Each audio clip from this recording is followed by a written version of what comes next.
এই মুহূর্তে আমি আছি বরিশালের নতুন বাজার এলাকার কাঁচা বাজারে। আপনারা দেখছেন সকাল থেকে অসংখ্য ক্রেতা তারা কিন্তু এই বাজারে বিভিন্ন নিত্য প্রয়োজনীয় পণ্য সামগ্রী ক্রয় করার জন্য আসছেন। তবে একটা বিষয় এখানে লক্ষণীয় যে গত এক সপ্তাহের ব্যবধানে বরিশালে কিন্তু কাঁচা বাজারে অনেক মূল্য পরিবর্তন হয়েছে, অনেকটা দাম কমেছে। আমি কথা বলেছি এখানের অসংখ্য ক্রেতা বিক্রেতাদের সাথে। তারা আমাকে জানিয়েছেন যে আসলে গত এক সপ্তাহ ব্যবধানে যে দাম ছিল ও তার চেয়ে কিন্তু 20 থেকে 30 টাকা প্রতি কেজি সবজির মূল্য কিন্তু কমেছে। এই মুহূর্তে প্রতি কেজি সিম বিক্রি করা হচ্ছে 70 টাকা কেজি দরে। প্রতি কেজি শালগম যা গত এক সপ্তাহ পূর্বে 100 টাকা ছিল তা বিক্রি করা হচ্ছে এখন 70 টাকা কেজি দরে। এছাড়া প্রতি কেজি ফুলকপি এবং বাঁধাকপি যেটা গত এক সপ্তাহ পূর্বে 70 টাকা ছিল তা এখন বিক্রি করা হচ্ছে 50 থেকে 60 টাকা কেজি দরে, এবং প্রতি কেজি কাঁচামরিচ বিক্রি করা হচ্ছে 120 টাকায়। এছাড়া প্রতি কেজি পেঁপে তাও বিক্রি করা হচ্ছে প্রতি কেজি পেঁপে বিক্রি করা হচ্ছে 50 টাকা।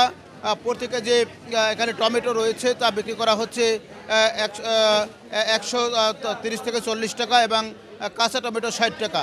সব মিলে আমরা বলতে পারি যে বরিশালের বাজারে কিন্তু এখন কাঁচা বাজারে একটা স্থিতিশীল অবস্থা বিরাজ করছে। গত এক সপ্তাহের ব্যবধানে দাম কিছুটা কমেছে, এবং বাজারে যেহেতু যোগান বাড়ছে এবং শীতের সবজির দামও কিন্তু কমবে এমনটা কিন্তু প্রত্যাশা করছেন এখানে যারা বিক্রেতা রয়েছেন। আমি একটু এখানে কথা বলতে চাচ্ছি, একজন ক্রেতার সাথে কথা বলতে চাচ্ছি। মুরব্বী, আসলে এই মুহূর্তে বাজারে দামটা কেমন একটু প্লিজ আমাদের জানান।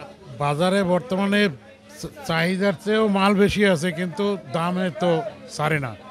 না, আমরা দেখছি গত এক সপ্তাহ ব্যবধানে 20 থেকে 30 টাকা কমেছে। হ্যাঁ, তার চেয়ে একটু কমছে এক আরো সপ্তাহ। কমানো দরকার কিনা? আর তো অবশ্যই কমা দরকার। বর্তমানে মানুষের আয় তো সেরকম নাই, বিভিন্ন কারণে আয় তো কমে গেছে, যার জন্য আয় কম বাট মূল্য বেশি সব কিছু।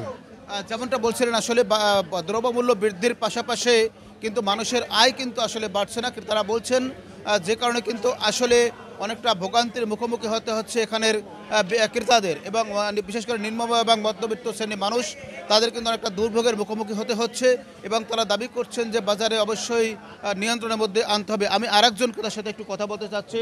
আচ্ছা, একটু প্লিজ আমাদের জানান যে আসলে বাজারে আপনি ক্রয় দেখলাম যে অনেক কিছু কিনেছেন, দাম কেমন হাতের লাগানোর মধ্যে আছে? কিছুটা হাতে দেখানো মানে আগে অনেক দাম বেশি ছিল, এখন কিছুটা একটু কমছে দাম, বুঝছেন? আরো কমানো দরকার কিনা? জি, আরো কমানো তো ভালো হয়, আমাদের ইনকাম তো বাড়তেছে না, বুঝছেন? আর মালামাল প্রত্যেকটা কিছুর দামই বেশি, ইনকাম তো বেশি না। হ্যাঁ, এই এখানে প্রত্যেকটা ক্রেতা প্রত্যেকজন ক্রেতা বলছেন আসলে মানুষের ইনকাম কম, দাম বৃদ্ধি পাচ্ছে। সেক্ষেত্রে অবশ্যই দাম ক্রয় ক্ষমতার মধ্যে আনতে হবে, এবং পাশাপাশি বাজারে যে একটা মনিটরিং ব্যবস্থা সেই মনিটরিং ব্যবস্থা জোরদার করতে হবে, যাতে করে মানুষ স্বাচ্ছন্দ্যে তাদের নিত্য প্রয়োজনীয় পণ্য সামগ্রী ক্রয় করতে পারে।